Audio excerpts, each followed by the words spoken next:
નમસ્કાર મિત્રો, સ્વાગત છે તમારું અમારી ચેનલમાં. અને આજે આપણે બનાવીશું એકદમ ટેસ્ટી અને એકદમ ઇઝી એવું કંકોડા અને ડુંગળીનું શાક. જેને બનાવવા માટે અહીં આપણે 500 ગ્રામ જેટલા કંકોડા લીધા છે અને 4 નંગ મીડિયમ સાઇઝની ડુંગળી લીધી છે અને બંનેને આ રીતના શેપમાં સમારી લીધા છે.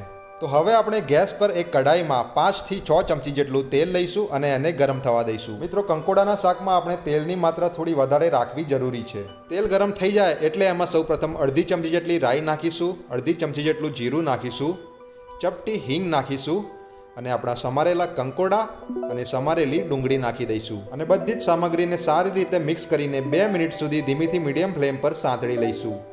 તો મિત્રો, અહીંયા આપણે બધી જ સામગ્રીને 2 મિનિટ સુધી સાંતળી લીધી છે. તો હવે એની અંદર આપણે સૌપ્રથમ 1 ચમચી જેટલો લાલ મરચા પાવડર નાખીશું, ત્યારબાદ અડધી ચમચી જેટલી હળદર નાખીશું, 1 ચમચી જેટલો ધાણા જીરું પાવડર નાખીશું અને સ્વાદ પ્રમાણે મીઠું નાખીશું.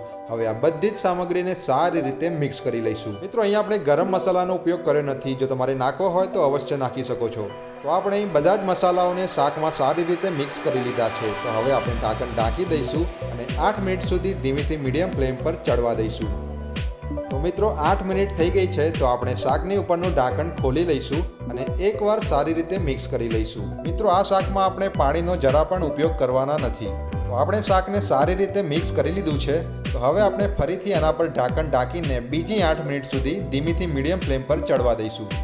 તો મિત્રો, બીજી 8 મિનિટ સુધી ચડ્યા બાદ આપણું કંકોડા અને ડુંગળીનું શાક તૈયાર થઈ ગયું છે. તો એની ઉપરનું ઢાંકણ આપણે હટાવી લઈશું અને એકવાર મિક્સ કરી લઈશું. અહીં આપણે ટોટલ 15 થી 16 મિનિટ જેવું ધીમીથી મીડિયમ ફ્લેમ પર શાકને ચડવ્યું છે. તો હવે આપણે એને ગેસ પરથી ઉતારીને એક સર્વિંગ બાઉલમાં કાઢી લઈશું. આ શાકને આપ રોટલી, રોટલા, ભાખરી કે પરોઠા સાથે ખાઈ શકો છો અને ટિફિન માટે આ શાક એકદમ બેસ્ટ છે.